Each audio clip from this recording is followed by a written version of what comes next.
2014 সাল থেকে ভারতের বিভিন্ন আন্তর্জাতিক সীমান্তে প্রায় 24,000 অনুপ্রবেশকারীকে আটক করা হয়েছে বলে জানিয়েছে দেশটি। এর মধ্যে বাংলাদেশ ভারত সীমান্তেই আটক করা হয়েছে 18,851 জন মানুষকে। এর মধ্যে চলতি বছরে আটক হয়েছে 2,500-এরও বেশি। এছাড়া পাকিস্তান, মিয়ানমার ও নেপাল সীমান্তেও ভারতীয় বাহিনীর হাতে ঘটেছে আটকের ঘটনা।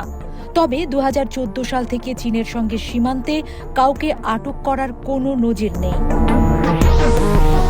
ভারতের লোকসভায় উপস্থাপিত সরকারি তথ্যানুযায়ী অনুপ্রবেশকারীদের মধ্যে সবচেয়ে বেশি আটক হয়েছে ভারত বাংলাদেশ সীমান্তে।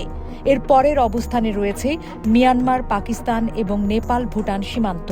2014 সাল থেকে বছরভিত্তিক সংকলিত এই পরিসংখ্যান দেখাচ্ছে ভারতের পশ্চিম ও পূর্ব সীমান্তে নিয়মিত অনুপ্রবেশের চেষ্টা হলেও উত্তর সীমান্তে অর্থাৎ চীনের সঙ্গে ভারতের সীমান্তে এই ধরনের কোনো ঘটনার তথ্য নেই।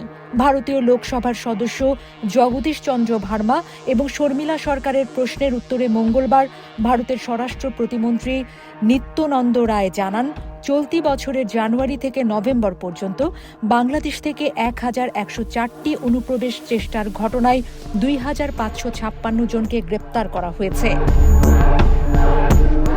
এর আগে 2024 সালের 12 মাসে বাংলাদেশ ভারত সীমান্তে 977টি অনুপ্রবেশ চেষ্টার ঘটনায় 2,525 জন গ্রেপ্তার হওয়ার তথ্যও দিয়েছেন তিনি। নিত্যানন্দ রায় জানান, 2014 থেকে 2024 সাল পর্যন্ত বাংলাদেশ সীমান্ত দিয়ে 7,528টি অনুপ্রবেশ চেষ্টার ঘটনায় 18,851 জনকে গ্রেপ্তার করা হয়েছে।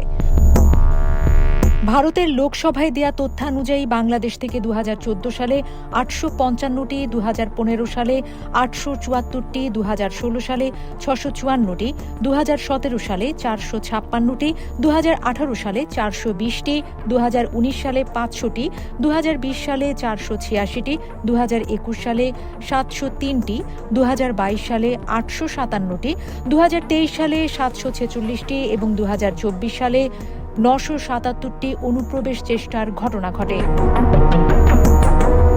এসব ঘটনার বিপরীতে 2014 সালে 2,160 জন, 2015 সালে 2,809 জন, 2016 সালে 1,601 জন, 2017 সালে 907 জন, 2018 সালে 884 জন, 2019 সালে 1,109 জন, 2020 সালে 955 জন, 2021 সালে 1,208 জন, 2022 সালে 2,076 জন, 2023 সালে 2,617 জন এবং 2024 সালে 2,525 জনকে গ্রেপ্তার করেছে ভারতের আইনশৃঙ্খলা বাহিনী।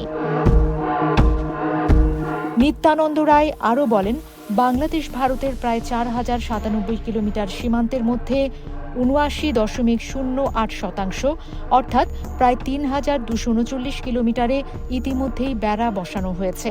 বেড়া নির্মাণ বাকি রয়েছে প্রায় 857 কিলোমিটার এলাকায়।